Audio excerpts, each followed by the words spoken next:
ನೀರಾವರಿ ವಿಚಾರದಲ್ಲಿ ಏನು ನಿನ್ನೆ ಸ್ವಲ್ಪ ನೀರು ಬಿಡಬೇಕು ಅಂತ ಹೇಳಿ ಆದೇಶ ಕೊಟ್ಟಿದ್ದಾರೆ. ನಮಗಿನ್ನ ವರ್ಣ ರೂಪೆ ತೋರಿಸಿಲ್ಲ. 2 ಬಾರಿ ಅವರು ರಿಕ್ವೆಸ್ಟ್ ನ ರಿಜೆಕ್ಟ್ ಮಾಡಿದ್ರು. ಈ ಬಾರಿ ಸ್ವಲ್ಪ ನೀರು ಬಿಡಬೇಕು ಅಂತ ಹೇಳಿದ್ದಾರೆ.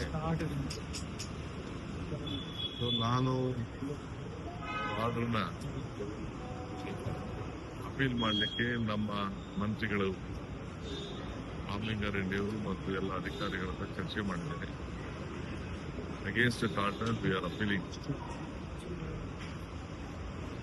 ಆಮೇಲೆ ನಾವು ತೀರ್ಮಾನ ಮಾಡ್ತೀವಿ. ಅದಾದ್ಮೇಲೆ ನಾನು ಅಪೋಸಿಷನ್ ಪಾರ್ಟಿ ಲೀಡರ್ಸ್ ಕೂಡ ನಾನು ಬೆಂಗಳೂರು ಹೋದ್ಮೇಲೆ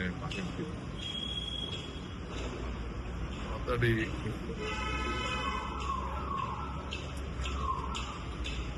ಈ ಮಧ್ಯದಲ್ಲಿ ತಮಿಳುನಾಡು ಚೀಫ್ ಮಿನಿಸ್ಟರ್ ಕೂಡ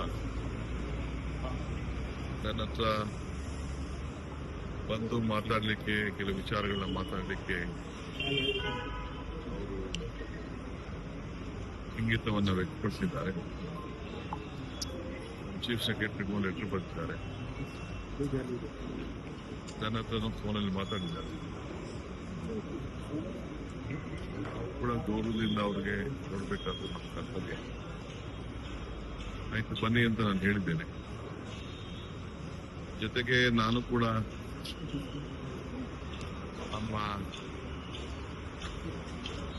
ರಾಜ್ಯದ ಕಾವೇರಿ ಜಲ ಪ್ರದೇಶ ಕೂಡ ನೀವು ನೋಡಿ ಅಂತ ಕೂಡ ಒಂದು ರಿಕ್ವೆಸ್ಟ್ ಮಾಡಿದ್ದೇನೆ.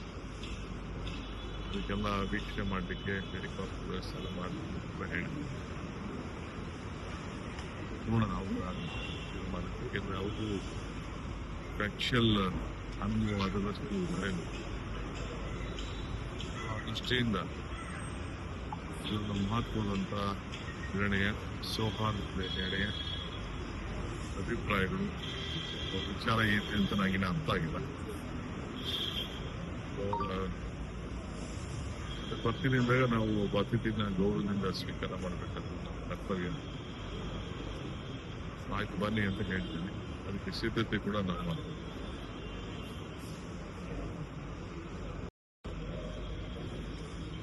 ಅಪೀಲ್ ಏನೇನೆ ಆರ್ಡರ್ ಆಗಿದೆ ಅದಕ್ಕೆ ಸಿದ್ಧತೆ ಆಗ್ತಾ ಇದೆ.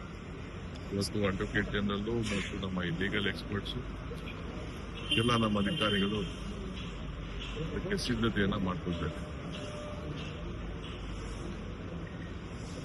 ಇವತ್ತು ಬೆಳಿಗ್ಗೆ ಅದೇ 10-11ವರೆಗೆ ಮೀಟಿಂಗ್ ಆಗಿದ್ದು ಸೀನಿಯರ್ ಲಾಯರ್ಸ್ ಅದನ್ನು ಸರ್, ಅದ್ರದ್ದು ಔಟ್ಕಮ್ ಸರ್ ಅದು ಆಗಿದೆ. ನಮ್ಮ ಮಂತ್ರಿಗಳು ಮಾಡಿದ್ದಾರೆ, ನಾನು ಮಾತಾಡಿದ್ದೀನಿ, ಎಲ್ಲ ಮಾತಾಡಿದ್ದೀನಿ. ಅಪೀಲ್ ಮಾಡಬೇಕು ಅನ್ನೋ ನಮ್ಮ ತೀರ್ಮಾನ. CWMA ಮುಂದೆ ಸರ್, ಸುಪ್ರೀಂ ಕೋರ್ಟಿಗೆ ಸರ್ ಬಿಟ್ಟಿದ್ದೀನಿ. ಒಂದು ಸ್ಟೇಜ್, ಯಾವ ಸ್ಟೇಜ್ ಆದ್ಮೇಲೆ ನೆಕ್ಸ್ಟ್ ಸ್ಟೇಜ್ ಏನು ಅಂತ ಇಮಿಡಿಯೇಟ್ ರಿಲೀಫ್ ಬೇಕಲ್ಲ ಯಾರಿಗೆ ಆಗಲಿ. ನಮ್ಗೆ ಇಮಿಡಿಯೇಟ್ ರಿಲೀಫ್ ಬೇಕು.